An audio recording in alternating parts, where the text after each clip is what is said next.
Баршаға сәлем, достар, қалдарың қалай?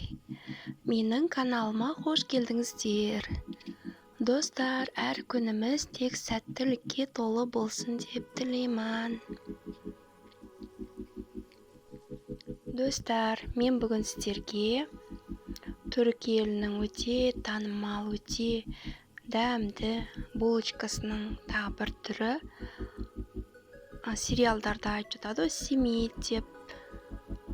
Симит немесе симит деп айтылады. Сол симиттің жасалу жолымен бөлісемін.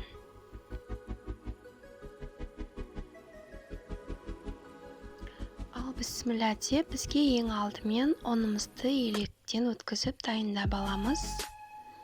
Содан соң бізге керек сүт 1 кесе, қант, ашытқы, тұз, жұмыртқа, сары май және өсімдік майы.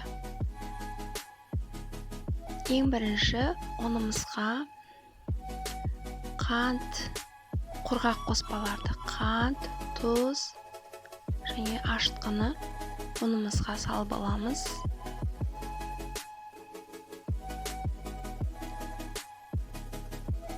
Содан соң жұмыртқамызды, сүтімізді құйып, сары майымызды және өсімдік майын қосып қамыр елейміз.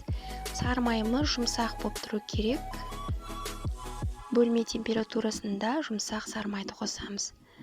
Міне қамырымыз осындай болады. Жақсылап елеп аламыз. Содан соң қамырды демалдырып қоямыз.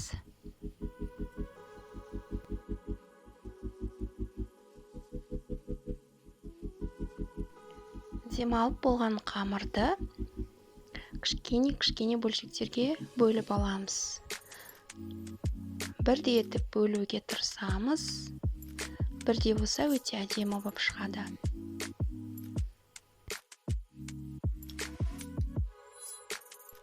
Қамырымыз өте әдемі қамыр. Жұмсақ та емес. Орташа болу керек. Описаниеге рецепті жазып кететін болам. Сол бойынша қамырды елесеңіздер, осындай қамыр шығады. Егер сіз менің каналыма тіркелмеген болсаңыз, қоңыраушаны басып, тіркеліп кетуді ұмытпаңыз.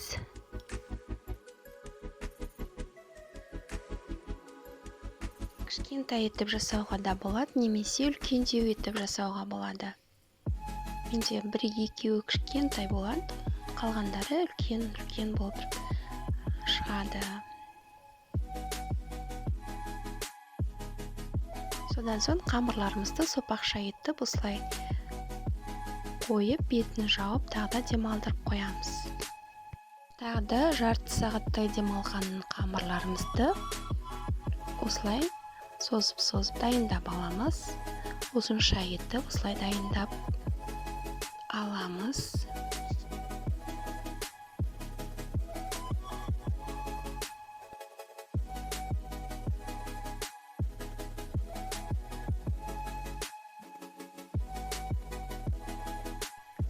Содан соң 2 қамырды бірдей етіп, бір басын кішкене біріктіреміз де, осылай айқастырып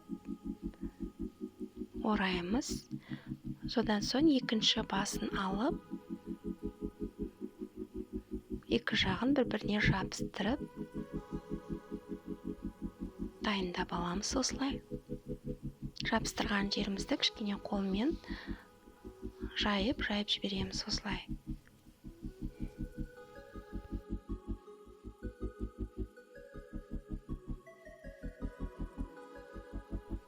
Мұны осындай етіп, дайындап аламыз. Бір қамырды аламыз, екінші қамырды соның басына екі ұшын жабыстырып, екі қамырды ораймыз.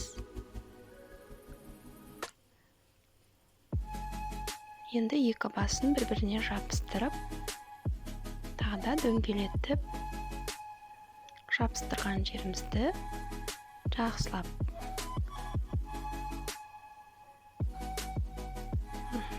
жайып жібереміз.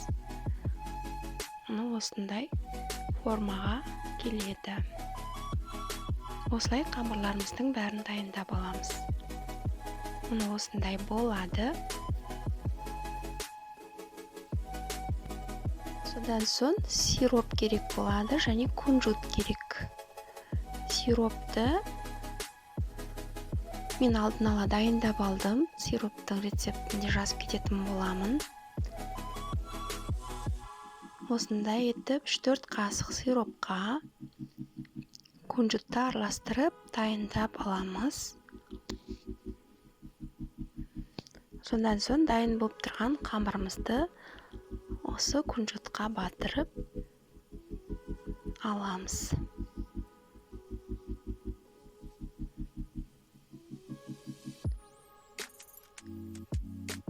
Осындай болады. Содан соң пергаментный қағазға печканың противеньге салып дайындаймыз. Міне біздің смитіміз дайын. Енді печкада, қызып тұрған печкада 180 градуста 20-25 минутта пісіреміз.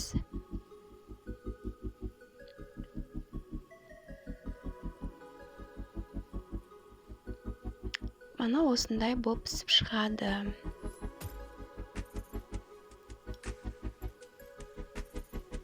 Өте жұмсақ, шаймен ішкенге өте дәмді, өте әдемі болып шығады. Достар, міндетті түрде осы рецепт бойынша жасап көріңіздер. Сіздерге ұнайды деп ойлаймын. Достар, видеом ұнаса, лайк басып, комментарий жазып кетіңіздер. Менің келесі видеоларымды жіберіп алмас үшін каналға тіркеліп қоюды ұмытпаңыздар.